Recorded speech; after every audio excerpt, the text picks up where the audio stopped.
শাসন করছেন, এদের উপরে অত্যাচার কেন করছেন? প্রথম কারণ হলো, যদি আপনি উন্নয়ন চাইছেন, সবাই আমরা চেয়েছি বলে আপনি এসেছেন, এতগুলো মানুষ ভোট দিয়েছিল বলে আজ আপনি পশ্চিমবঙ্গ সরকার আমাদের। তাহলে আমরা চাই আমাদের দেশে তথা রাজ্যে উন্নয়ন হোক।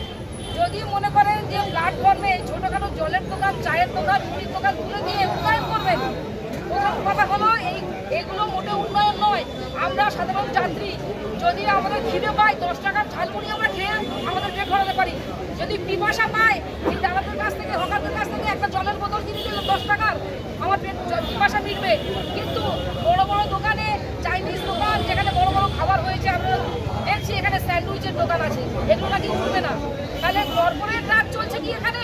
বড় বড় কোটিপতিদের, ব্যবসায়ীদের দোকানগুলো থাকছে, গরিব মানুষদের দোকানগুলো তুলে দেওয়া হচ্ছে। প্রথম প্রশ্ন, কেন করছেন এটা? যদি তুলতে হয় সব তুলুন, আর তোলার আগে এইসব মানুষদের জীবিকার ব্যবস্থা করে দিন।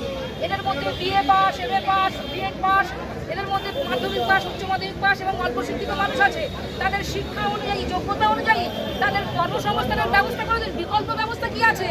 বিকল্প রোজগারের ব্যবস্থা করে দেওয়ার পর তবেই না আপনারা হকার উচ্ছেদ করবেন, তবেই না আপনাদের এদেরকে স্টেশন থেকে তুলবেন। তার আগে এদেরকে একটা বিকল্প ব্যবস্থা করে দিন। বহুজন সমাজের নেত্রী হিসাবে, বিএসপি পার্টির প্রতিনিধি হিসেবে আজকে আসেনি, আজকে এসেছি সাধারণ একটা নাগরিক হিসাবে, সাধারণ মানুষের অধিকার নিয়ে বলতে এসেছি।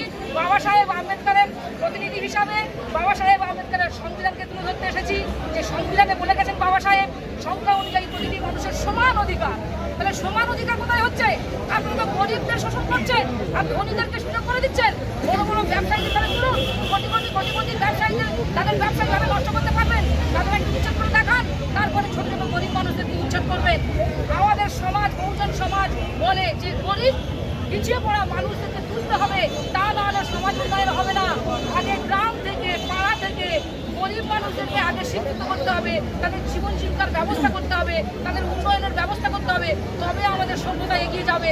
গরিব মানুষদেরকে পিছনে রেখে, মুক্ত করে রেখে দিয়ে, তাদেরকে শোষণ করে রেখে কোনোদিন সে দেশ এগিয়ে যায় না, যাবেও না। তাই বাবা সাহেব আম্বেদকরের বলছি, বাবা সাহেব আম্বেদকর জিন্দাবাদ। ভারতের সংবিধান সুরক্ষিত হোক, বাবা সাহেব আম্বেদকর অমর রহে। বহুজন সমাজ জিন্দাবাদ, বহুজন সমাজ জিন্দাবাদ। বাবা সাহেব আম্বেদকর অমর রহে, কাশিরাম জি অমর রহে, ডক্টর এপিজে আব্দুল কালাম অমর রহে।